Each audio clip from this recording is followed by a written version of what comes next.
welcome back to Reclaim You. I'm here with my good friend and colleague, Rachel, and I think we're going to be talking about a lot of good stuff today. So excited that you're on. I think Rachel is a wonderful human and she's hysterical, not to put pressure on you. I do feel pressure. I do. I'm like, wow, this feels like I'm being put on daytime television and I have to really make sure I'm super appropriate. But I'm hoping my humor still comes through on today's podcast. So thanks so much for having me. I'm super excited. Of course, of course. So to start it off, I always ask people, what does Reclaim You mean to you? I love that question. And I feel like it's a loaded question, right? And Yeah. I feel like I could answer it on so many different levels as a mom, as a business owner, as a therapist, as just a woman, in society. But what I think about the most, probably my instant thoughts, I'm just going to go with it, lean into just being unfiltered, right, for today, is really reclaiming myself after having my son in 2020, a year we'll never forget, and struggling with postpartum depression. And really just in the last year or two, feeling like I'm starting and continuing to reclaim myself as all of those things I mentioned, right? As a new mom, Hmm. or newish mom now, I should say, a business owner, a therapist, like what do I want for myself and reclaiming that in my everyday life, in my personal life, my business life, all of those Mm. things. Yeah. Yeah, it feels loaded. And I think that's what I mean by when I said we're going to talk about a lot of things today. It's like the winding road of reclaiming you over and over and over and over again as life gets lifey and lifey and lifey and lifey. Yeah, totally. And it feels like even day to day, right? If you could even really weave that like idea of reclaiming yourself or reclaiming aspects of yourself into everyday life, and things change day to day, week to week, season to season, and yeah, I Yeah. think it is loaded and a lot to cover. Yeah. Well, let's start with what you started with. Let's start with the journey into motherhood.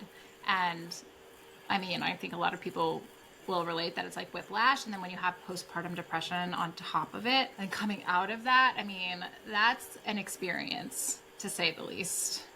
Talk to us more about that. Yeah, a huge experience, one I never really considered, even as a therapist, right? I went into Mhm. it really blind. Like, okay, I'll probably have the normal ups and downs, but never thought I would, a few months after my son was born, be thinking to myself, this isn't normal. This isn't how Mhm. I thought I was going to feel. And, even being a therapist who's connected in the area, it was so hard to find providers who specialize in that. And it was COVID and everyone was in the thick of it. Everyone was struggling. There were wait lists. And being a therapist, I feel like being a therapist in therapy, that could be a whole other episode, right? Yeah, Of the totally. nuances. Yeah, that'll be our part two. Let's do that one Yeah. next. And it was just super hard. And it got to the point where really that idea of reclaiming was a really good motivator. I don't think I probably used that exact language, but that theme of, okay, I'm going to really work on this, I'm going to get the professional help, and really feeling like I need to recreate this aspect of my identity, of who I am, and really find myself as part of motherhood journey. What do you feel like was one of the hardest parts about that? Or I would imagine many hard parts. So maybe what were the highlights of the many hard parts of that process of rediscovering who you are and what this role meant and how you showed up in this role and then in other aspects of your life too? I think one of the most challenging pieces was really trying to integrate all the different roles and identities of, okay, now I'm a mom, and I feel like it's one of those things that you don't know until you know, that you Yeah. think you have an idea, right? You're out to dinner with, your partner and you're watching a family, giving their kid their iPad, and you're like, I'm never going to do I'll that. Those never parents are do that. terrible, right? Like statistics, the statistics show that child's going to be, turn out to be a serial killer when they grow up Right. because those parents are giving them an iPad. And, then all of a sudden, and literally in one moment, you become a mom and, you're like, here's the iPad. Now I get it, right? Yes. That is, Yes. I that is get it. survival. Yeah, so I feel Yes. like it really was trying to figure out, oh, this, as much as it's exactly what I thought it was going to be, it's nothing like I thought it was going to be, all at the same time, and trying to really integrate, okay, I still want to be a business owner. I want to be a therapist. I want to be a friend, a daughter, a sister, and really how to navigate reclaiming those parts of my identity while still also allowing myself to lean into the new role of being a mom. Yeah, and it feels like there's a lot of loss that comes along with entering these new phases, whether that's loss and like losing the identity wound up in your eating disorder for folks struggling with disordered eating or an eating disorder, or life before motherhood. There's so much grief, and I don't think I expected that. So much grief in losing life before motherhood. And then even like phases of motherhood, grief in losing phases. It's wild. It's wild. Yeah, wild's a really great word for it. And yeah, I mean, that identity piece, working with clients who have eating disorders, disordered eating, struggling with body image, we talk about identity so much, right? And part of that work. And then when you're faced with thinking about your identity, you're like, wow, I can really relate to this idea of this is such a part of me. And there is grief work, there's so much loss, and there's different levels of grief and loss too that come with it. And yeah, there were definitely a few moments of me realizing, okay, I have to accept this is my life.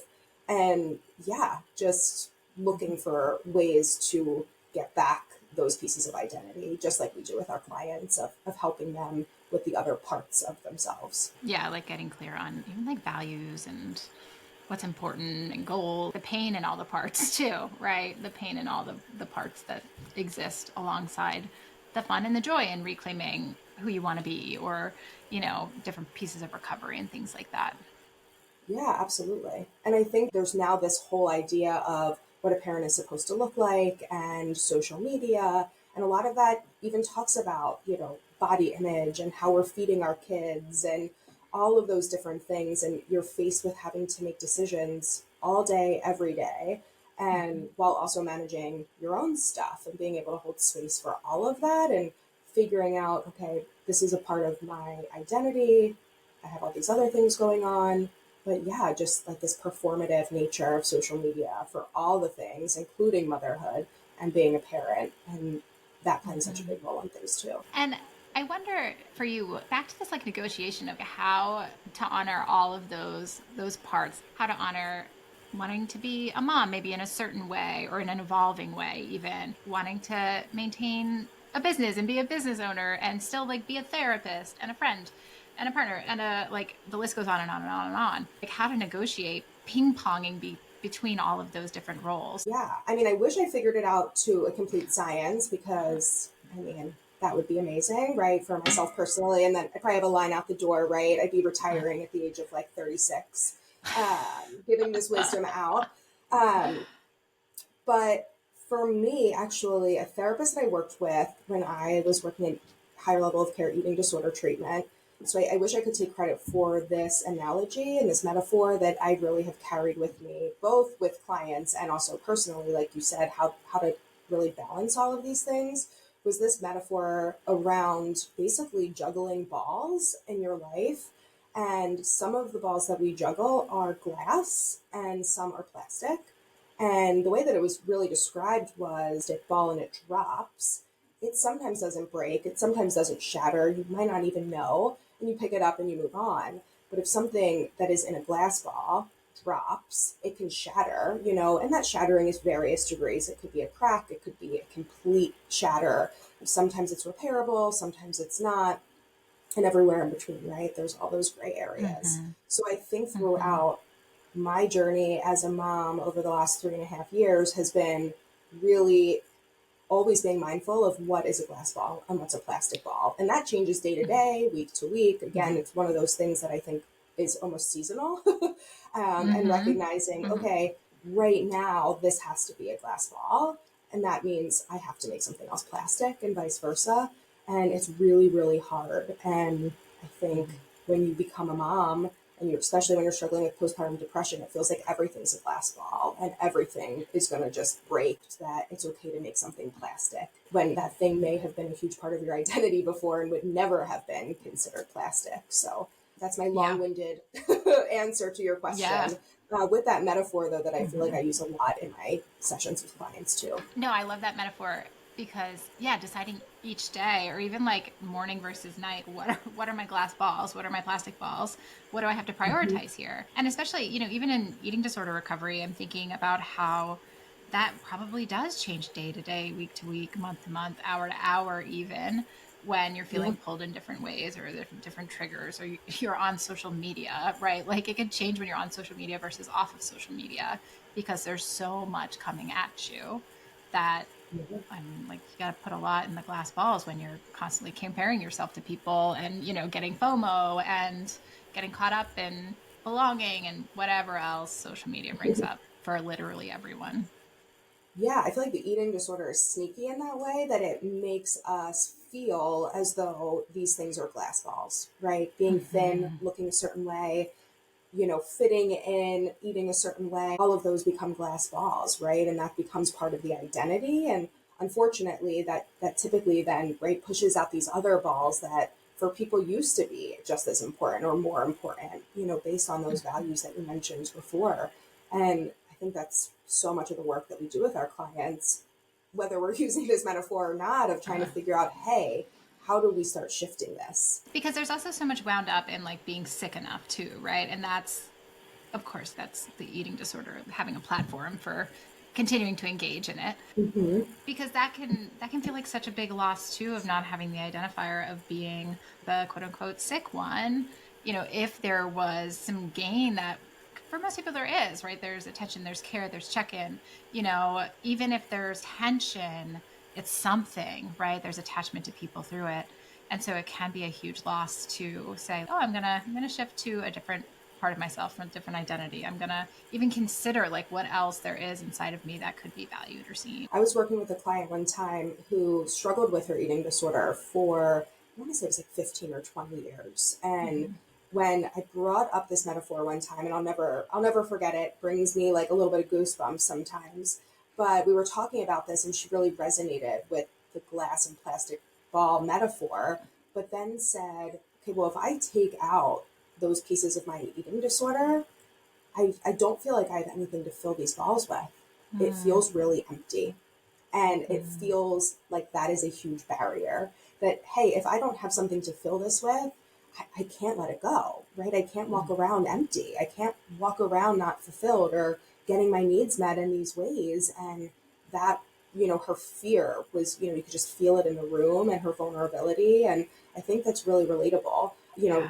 whether it's postpartum or just, having a family or juggling being an adult and friends, friendships and just, hey, if I lose something or if I give something up or shift it, what if there's nothing to replace it with? Or what, if it feels like there's nothing to replace it with? Yeah, even relationships, right? If I leave this relationship that's brought me so much in maybe either direction, so much stress or so much, sadness, or even so much happiness and joy, and probably a combination of the two, like what do I do without it? Like what can fill that place? So it's easy to cling to those things because it feels more secure than not, right? Yeah, absolutely. It's even if it's uncomfortable, there's comfort in being uncomfortable. It's what people know. It's what all of us, wake up with every day, and it's hard to make those changes. And then in business, right? I think Rachel and I were both business owners, and we both have private practices, and motherhood and like stress, life is life. What has that been like for you to navigate? I mean, for me, it's messy, like hour to hour, probably. But what has that been like for you? Yeah, another loaded question. Yeah, messy is a great word, right? Messy is a great word. And I think just having that flexibility, I think of, okay, even yesterday, as you know, I sent you a frantic text message where I went to a networking event and I had all these grand ideas about what I was going to do when I got home and after bedtime. And I was going to send some follow up emails and all of these great, things that I felt energized by. And fast forward 45 minutes later, we're sitting in the emergency room with my son, who, is just slammed his head into our coffee table, wanted to make sure he was okay. He's totally fine. I think we were more upset about it than he was, but even then it's like getting home at 10:30 and being like, okay, again, like I have to shift. My son obviously was this glass ball that had to take precedent the last 3 hours, which means all my networking and business stuff suddenly became a plastic ball. But then Right. the messy, wild part is, okay, I still find those things important and they are part of my identity. And so today, when I have some time, I'm going to make it a glass ball again. But it's super messy and super hard. And I'm super grateful for our friendship. I think it's, again, one of those things you don't know until you know. Totally. And we know all too well, I feel like.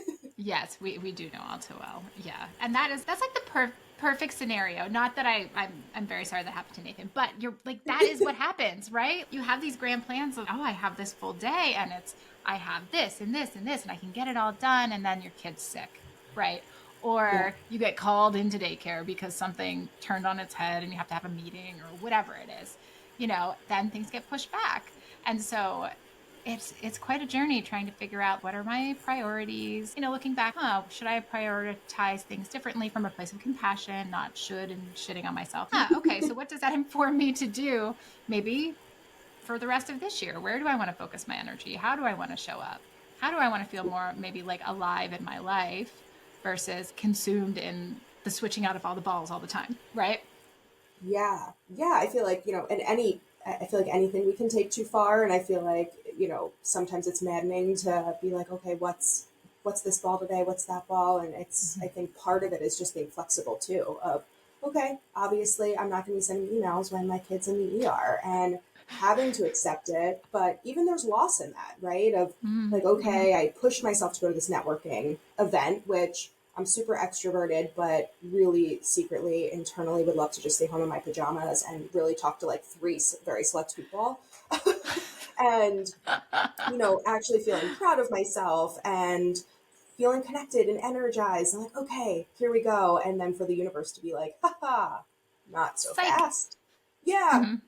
change of plans. You're going to be exhausted, sitting in a very packed ER for 3 hours. Probably will be sick for the next 2 weeks with whatever we caught from everyone Yes. there. And being like, okay, there's loss in that though, of sitting there going, Mm-hmm. okay, that moment is gone, and I'm going Mm-hmm. to have to really gear up to get that energy back. And I think it's so easy too to feel resentment towards either side of things, speaking on like business and motherhood, right? When you Yeah. really have that energy for your business and you want to just be like all in and maybe some like comparison of what other people are doing if they're killing it and that type of energy that you can feel some resentment of, oh shit, if I didn't have to do all of these other things or take care of all of these humans or this puppy or whatever it is, like I could have that momentum too. And then on the other side, for me at least, oh my gosh, I would love to just not and just be home and worry about these cute little humans that will only be cute and little for so long.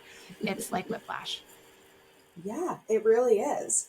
And I feel like that idea, I'm like super grateful again for you because you do keep it real and the idea of resentment. I think even in a lot of the work that I did the first, year of my son's life of just, talking about resentment and naming it. And Mm-hmm. there's so much shame that comes up, right? Mm-hmm. Of you're a mom. How could you possibly resent motherhood? You know? Mm-hmm. And I Totally. remember the therapist who I saw who I connected with the most said, how could you not resent? Think about Yeah. everything it takes from you. Think about how quickly things shift. And if we Mm-hmm. talked about that piece more, right? Instead Yeah. of how to get your postpartum body to look how it did before and Right. you know your kid's going to be a lunatic if he watches too much TV and all of that. Like if we Uh-huh. actually told mothers, hey, it's okay to have moments where you resent being a mom, I think the world would go round very differently. Oh my gosh, yeah.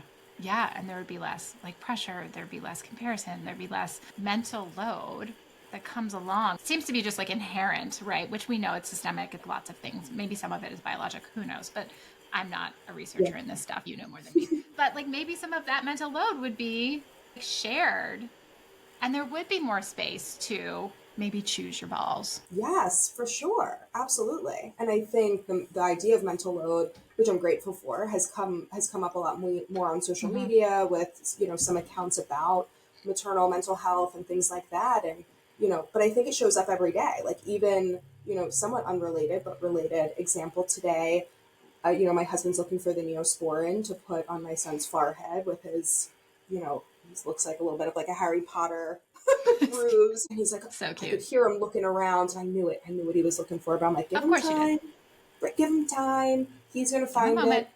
He's Spoiler got this. alert, didn't find it. And I'm like, what are you looking for? pretending I don't know. The Neosporin for Nathan's head. I'm like, oh, it's in the little jar in between the sinks on this.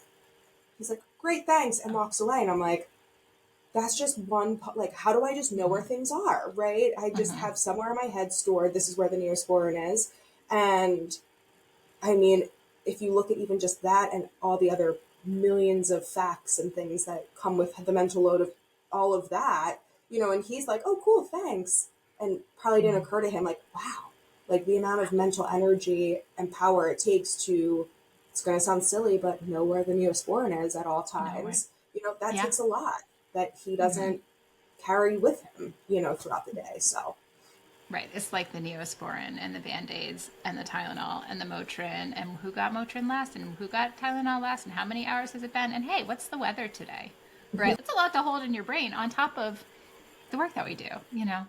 yeah. And then all of a sudden you're like, oh, I never got to send those emails from that networking event. And I have to do all of those things. So, but you'll be proud of me. I did actually send 3 emails before the podcast. So I feel really great about that. Yay. But yeah, I'm like, Amazing.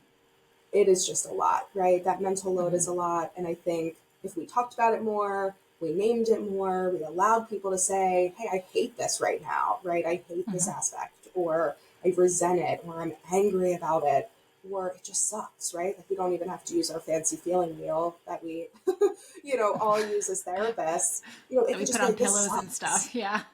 right? Like it just sucks. I feel like there should be a feelings Yep. wheel that's just like, it sucks, right? Still sucks. Yeah. Yeah, there's space for it. This idea of each season of life, each phase of recovery, whether that's from an eating disorder, substances, postpartum depression or anxiety, trauma, whatever it is, it's like this spiral staircase. You go through one level of healing and it's, oh, I can breathe a little bit. And then life gets lifey and you're up on the other one. Maybe you learn a little bit more and you learn about what part of yourself you're working to reclaim then. And so it's this spiral staircase of just going and going and going without maybe a destination, but just this openness to being and learning about yourself more deeply over time and what you're needing and loving and hating and all of the things. Yeah. And also giving yourself permission to step off of the staircase, I think, right? Being like, oh, we got to this floor and it's okay for me to almost step away from that Mm-hmm. process and struggle and breathe and actually enjoy the work, And right? And enjoy the say, work. hey, Yeah. yeah, like I did all this work to reclaim this aspect of myself. Mm-hmm. I can take a breather, right? Like let me get off the Yeah. staircase. It's always going to be there, right? We can always do Mm-hmm. more work. Yeah, it's always going to be there with the option to hop back on, but like enjoying it and saying, okay, you know what? That part of my life or identity or struggle, it feels more settled, right? It's not Mm-hmm. going to be black and white and all or nothing, but hey, this feels settled enough that I can actually enjoy and coast a little Mm-hmm. bit in a way. And I think that's important too, to give ourselves that permission, because I think it can feel like, but I can keep going. I could feel better. Mm-hmm. Maybe there's more work to be done. It's okay to Mm-hmm. say, what about we just enjoy it now and pause from the staircase sometimes? Yeah, it's reminding me of this morning. This is fresh. This is fresh. This morning, I have it written in front of me. I saw my somatic experiencing practitioner, and I wrote Yeah, this down because I was like, this is good. Her offer, or I guess we did it together. It wasn't. Anyway, it is. Can I'm with you. it be okay to make space for my own aliveness? Oh, And that's what like stepping off the staircase feels like, right? Like making space for your own aliveness. yeah. I love that. Mm-hmm. It's shout out to Jen. She's great. Yeah, I love Jen. Jen, come on, Jen, give us some more of these like one liners or questions that are really life Yep. changing. Yeah, I think we do have to create space, right? And Mm-hmm. and that's something when I open Beyond, I'm like, I want this to be a safe space and for people to be able to work through taking up space in their own life, right? Like taking up space and creating that space for yourself, right? Whether that's, taking up space in your body, taking up space in the room, taking up space in your relationships.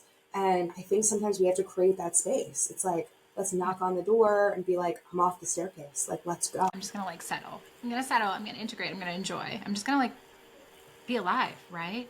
And feel what it's like to Yeah. be alive. Yeah. Which is scary sometimes too, right? Because then you're Mm-hmm. like, okay, but how do I do that? What do I do with that? Yeah. Um, Yeah. which takes practice, right? Being present and grounded and all the things. Totally. What else do you feel like you have to add to this convo?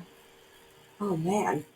I mean, I feel like all of these themes, right, we could break out into so many bigger conversations, whether it's motherhood or I think just even being a business owner, right? And that comparison piece that you mentioned before. And, I think our world is all about comparisons. And I did this kind of like funny Instagram story about relating diet culture and having a So nice good. house, right? Yep. Like So good. this idea of like, oh, we all need shiplap on our walls, and we have to have these Pinterest, perfect houses. And we also have to be thin, and we have to live our lives as though we love being a mom and we don't want to do anything else, but we should also have careers, right? And, we Hmm. have to do all these cool DIY projects in all of our spare time in our houses so that they look perfect. And I think when you're a business owner, you do start comparing to what everybody else is doing. And you Oh my can God, get yeah. lost in that, right? Like you get lost Oh in, yeah. well, what do I actually want for my business? Do I want that? And maybe you Hmm. don't even want that, but someone else is doing it. So you're like, well, maybe I should, right? So I Hmm. think just Hmm. society as a whole with comparison and expectations, it's like wild. It really is wild. I remember when you posted that story. I was, and I still am in my phase of wanting new floors in my downstairs. And I think at the time I was sending you like pictures of the floors that I wanted, and I was like, I need DIY. I need new floors. I don't have them yet, but you're right. See, you're Yes, sitting with it. You're sitting with the discomfort of your perfectly I good am. floors now, right? But it is hard. It's hard to be patient and wait. And yeah. Hmm. And I do think that's new. Hmm. I read an article a really long time ago. I should try to find it. It was very, very long about HGTV and how it evolved. Ah, And now people care about the inside of their homes. And when our parents were growing up and grandparents, like no one cared. No one cared. Of yeah, course, people, yeah. yeah, people liked their homes and wanted to make them nice, of course, as they could, but it's not like it is now where, me and I have a bunch of neighbors and we love interior design and decorating, and all of us are always doing projects. And, I know my mom and mother in law are like, you guys are out of your minds. Like, what are you doing? Who cares? And I'm like, I have to have the wallpaper. I have to have the wallpaper in my bathroom. Come on, look at this. And they're like, you're nuts. Like, who cares? And I'm like, I do. I don't know I why. do. But I do. Right? Right. Yeah. I'm like, I'm sorry, I have to be Joanna Gaines, right? Like, it's just, but it's so hard. And I think that evolution just ties into everything, right? It's like tuning down the noise outside externally and turning up the volume inside. And that's uncomfortable, but getting used to that, turning down and turning up and turning down and turning up. Finding that balance of when we need it to be louder and when we need it to be a little bit more quiet. Totally. Totally. Well, tell everyone where they can find you and your practice on the internet. Oh, thanks so much. Yeah, so I'm the Yeah. co-founder of Beyond Therapy and Nutrition Center. We are in Newtown in Bucks County, Pennsylvania, but offer virtual in Pennsylvania, New Jersey, Delaware, Florida, maybe more to come. But you can find us, our website is beyondnewtown.com, and Beyond Therapy and Nutrition on Instagram. So thanks for having me. This was so much fun. Yeah, no, thank you for coming on. I appreciate you in all the ways in business and friendship. Yeah, I appreciate you, and yeah, we're in it together. Sure are. Sure are. Yeah.